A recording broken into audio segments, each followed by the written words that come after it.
Shin a daidai wani lokaci gwamnati ta shirya karɓar kuɗin haraji daga 'yan ƙasa? A farkon wannan shekarar ne ko kuma a tsakiya ko kuwa a sai ƙarshen shekara za a karɓi wannan harajin?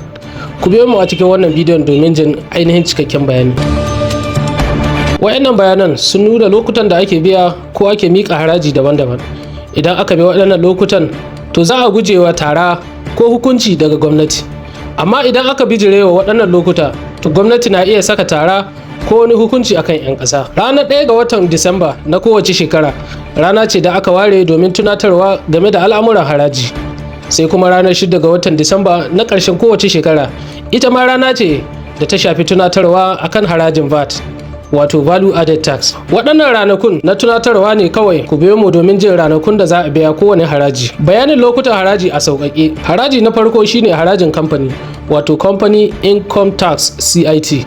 Wannan haraji ne da kamfanoni ke biya daga ribar da suka samu. Dole ne kamfani ya biya harajin cikin watanni 6 bayan ƙarshen kowace shekarar lissafin kamfani. Misali, idan shekarar da ta ƙare 31 ga watan Disamba na shekarar 2025, to kamfani zai biya harajin shi kafin 30 ga watan Yunin shekara ta 2026. Sai kuma haraji na biyu, wato harajin mutum, personal income tax PIT. Wannan ya shafi mutane da kuma masu ƙananan sana'o'i. Ana miƙa rahoton haraji kafin 31 ga watan Maris na kowace shekara. Misali, kuɗin da ka samu a shekara ta 2025 za ka bayyana su ka kuma miƙa harajin su kafin 31 ga watan Maris na shekara ta 2026. Sai haraji na uku, wato harajin VAT, value added tax.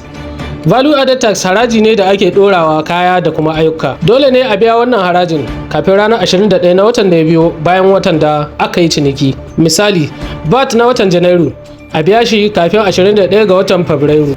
Sai haraji na hudu, wato harajin riƙewa, withholding tax. Wannan haraji ne da ake cirewa idan ana biyan kuɗi kamar kuɗin haya, kwangila ko kuma ayyukan ƙwararru. Dole ne a kai wannan harajin ga gwamnati kafin ranar 21 na watan da yake gaba ga watan da aka yi wannan cinikin. Misali, withholding tax da aka cire a watan Maris za a miƙa shi kafin 21 ga watan Afrilu. Sai harajin albashi, wato pay as you earn.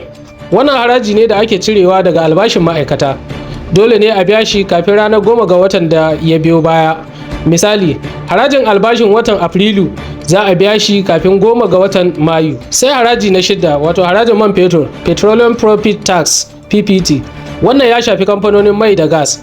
Ana miƙa rahotonsa cikin watanni 5 bayan ƙarshen kowace shekarar lissafi. Sai haraji na 7, wato harajin takardu, ma'ana stamp duties. Wannan haraji ne da ake biya kan takardu kamar yarjejeniya ko kwangila.